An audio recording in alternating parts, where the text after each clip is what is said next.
Hi and welcome, Fort B family and friends. I'm excited to be with you. This is Devo with PaPa Neal. Glad that you joined us, and we're more excited about what's going to be coming up. I've got some good news about our ride times coming back in just this next week, starting next week. And then tonight we're going to revisit one of our old friends that was here just 2 weeks ago. Started out as a young rider here, and you might remember him as Louie, the stunt guy that goes around the nation and showing what he can do with a bike, BMX, and then also what he can do with God. Tonight, we're bouncing off of what we've been studying the last couple weeks, young buck training. You met Lou in Hollywood. You met his friend Cowboy, the wrestler, Trapper Bob, and even my friend Silent Knight has been a part of this. And we added Cameron, Camelot, to our Knights of the Round Table, or our own Fort Knights.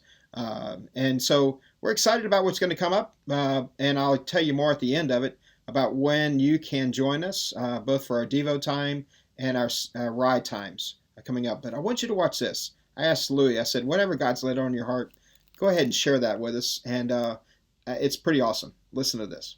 What's going on, guys? Louie here. I am super stoked to be bringing you guys just a short message today. And we're going to be opening up the book of Hebrews, chapter 10, verse 26. It reads, "For if we go on sinning deliberately after receiving the knowledge of the truth, there no longer remains a sacrifice for sins." It's pretty straightforward, but let's break this down a little bit. Sacrifice for sins, okay? Sacrifice for sins meaning the day that Jesus Christ died on the cross so that you and I could one day have a relationship with God and spend an eternity in heaven.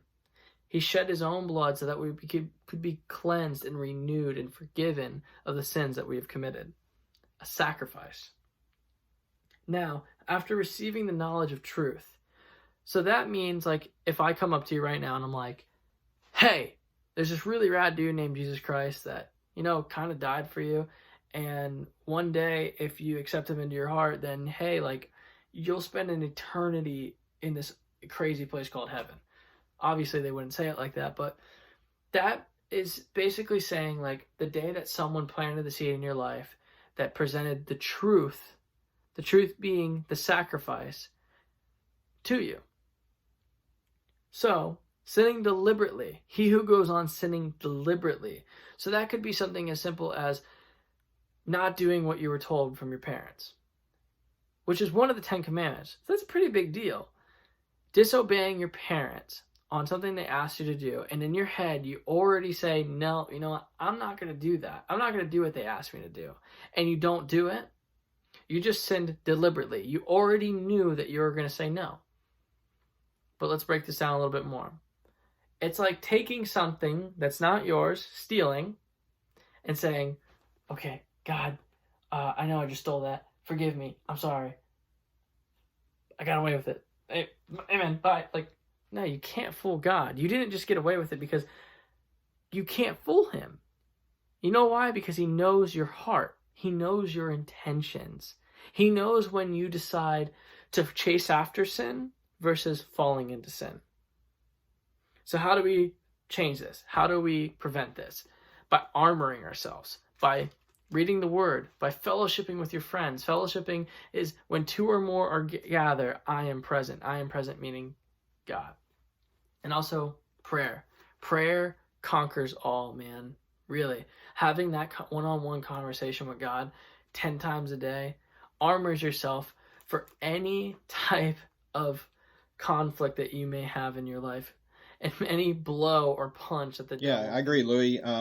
Something that we talked about a few weeks ago is putting on the full armor of God, that we need those things. We take up 3 things, we put on 3 things. That's something very, very important. The knowledge of praying. Praying is an opening communication with you and God. Pray as you go. It doesn't mean that you have to drive and pray with your eyes closed. Try not to do that.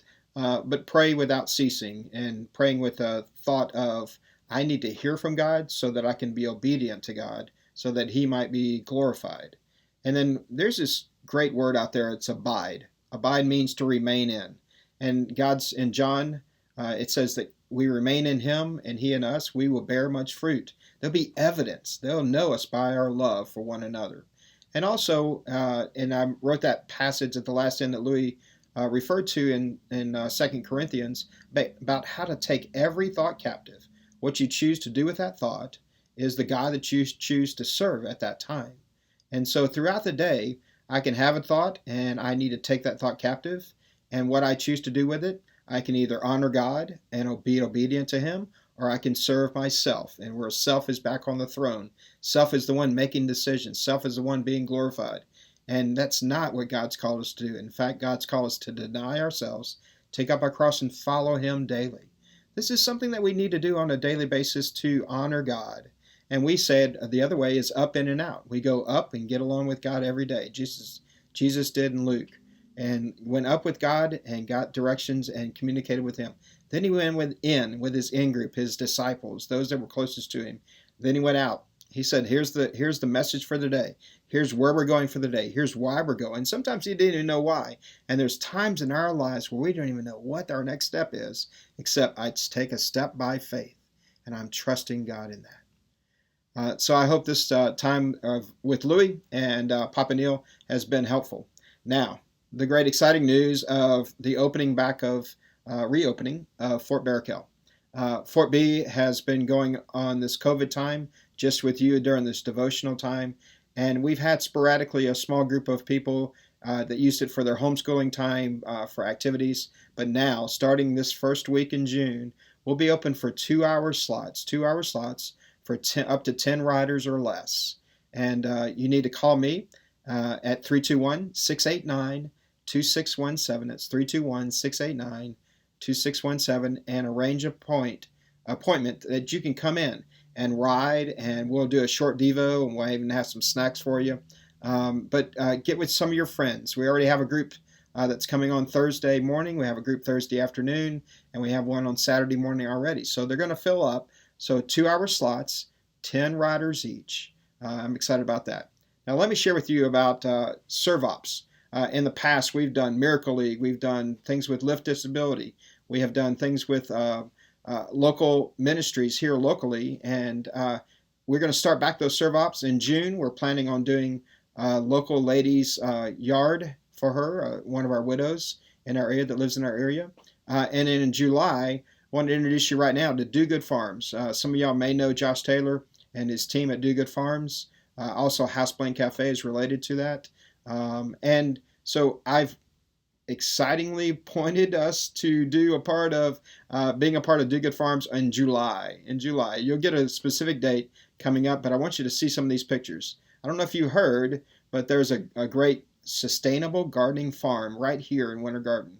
And it's no kidding around with it. It's fun. It's got both raised beds. It's got plants that are year-round, used year-round, that we can go off of. And it has aquaponics. We actually introduced this to the Burundians when Josh Taylor and his mom went with us 2 years ago to Burundi and Bujumbura, and at the school at Discovery. They actually built one, a small one just to start with. But we know this. We know that there's enough method and proof that we can feed those that are hungry with sustainable gardening. So I'm excited about Josh Taylor and his group here at Do Good Farms allowing us to come in and partnering with them. So look out, July.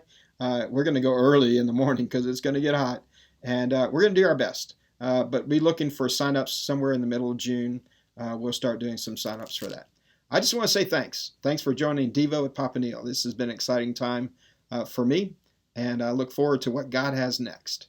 See you then.